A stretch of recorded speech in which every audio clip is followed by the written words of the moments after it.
Sa tuwing tagulan o kung lumalamig ang panahon, problema ang mga gamit na inaamag. Paano nga ba ito sosolusyonan?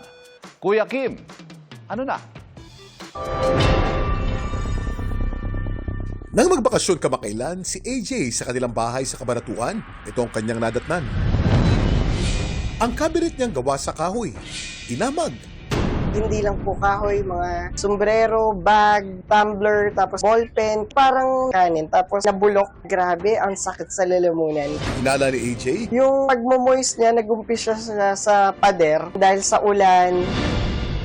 Kuya Kim, bakit may mga bagay na tinutubuan ng molds o inaamag? Kuya Kim, ano na? ang amag o mold ay isang uri ng fungus. Itong microscopic organism na maaaring tumubo o lumago kahit saan. Yung hangin natin, may mga spores yan for ng molds. They are very tiny. Pero once na nakapasok yan sa isang structure, basta mayroong mataas na moisture, humidity, nagmumultiply sila. Marami namang rason kung bakit inaamag o nagkakaroon ng mold growth sa ating mga kagamitan sa bahay. Kabilang dito ang dampness o kung nababasa ang gamit at poor ventilation. May mahalaga mang papel ang mga amag sa ating kalikasan, pero ang mold growth sa loob ng tahanan ay maaaring makasama sa ating kalusugan.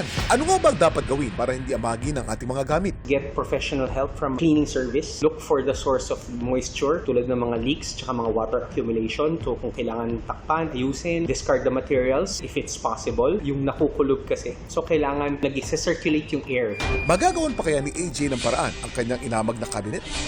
Ang resolution po namin, i-dispose na tapos general cleaning sa office.